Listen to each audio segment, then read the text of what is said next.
Hi, I'm Terry, and I'm nuts about stamping. I'm back today with another Sundays with Sizzix project.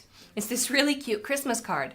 I wish that I could take credit for the entire design. However, I did see it on a demonstrator-only art gallery and loved it so much that I had to share it with you. I made my own modifications to the card, but basically the design does deserve credit with another demonstrator. Here's what you need to gather together to make this card. You're going to need your Big Shot, your platform, and your 2 standard cutting plates. You're going to need the absolutely fabulous Northern Flurry Textured Impressions embossing folder. I used 2 punches. I used the large tag punch and the small tag punch. I have 2 kinds of ribbon. I have the basic black satin ribbon, and I have the real red 1/8 inch taffeta ribbon. I used my ribbon cutting scissors, of course. For ink, I used real red, classic ink, and jet black StazOn.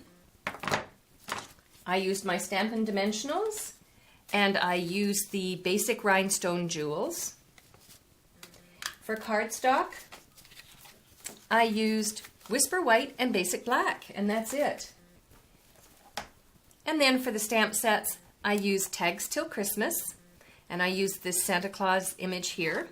And then I used Just Believe with the phrase, "Some things have to be believed to be seen." I also used my snail adhesive, and I used my paper piercing tool. I think that's it. I'll clear off my spot and I'll show you how to make the background for the card. Back in a moment. All right, I'm back, and I'm going to show you how to make the background layer with the embossing folder. You're going to have your platform on tab 1, then your sandwich is the bottom standard cutting plate. Open up your embossing folder, put your cardstock in, close it up, and put it open end first, and then the top cutting plate over top of that, and then run it through the Big Shot.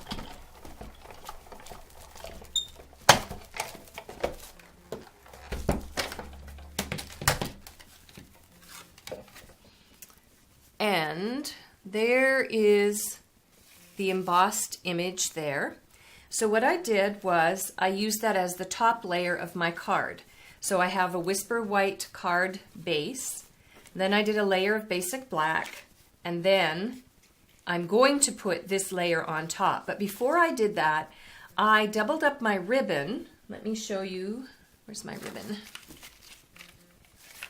The first thing I did was I used some snail adhesive, and I attached the red ribbon on top of the black ribbon, and then I just adhered the back side pieces, and I left it open in the front. Because then what I did was I took a second piece and I tied it under and through and in a knot to create the knot on the ribbon that's the base ribbon. Then what I did was I took some scrap Whisper White cardstock. I stamped that Santa Claus front or chest image, I guess, punched it out using my small tag punch, then did a layer of basic black with the large tag punch and adhered it to the front using Stampin' Dimensionals. I would suggest if you're going to make this card that the first thing you do is stamp that image, because when everything else gets in the way, it's going to be hard to get it centered and stamped. And that's it pretty much. For decorations, I used my paper piercing tool to pick up 2 of the rhinestone jewels to put on the buttons on Santa's chest to complete the card. Now, if you have any leftover black flourish jewels, what you could do is pick up some of the tiny ones and put them on the center of the snowflakes on the card just for some added interest.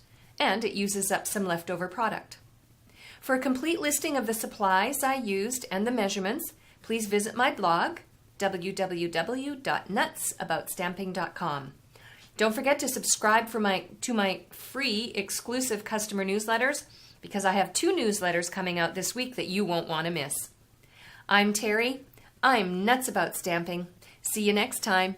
Bye for now.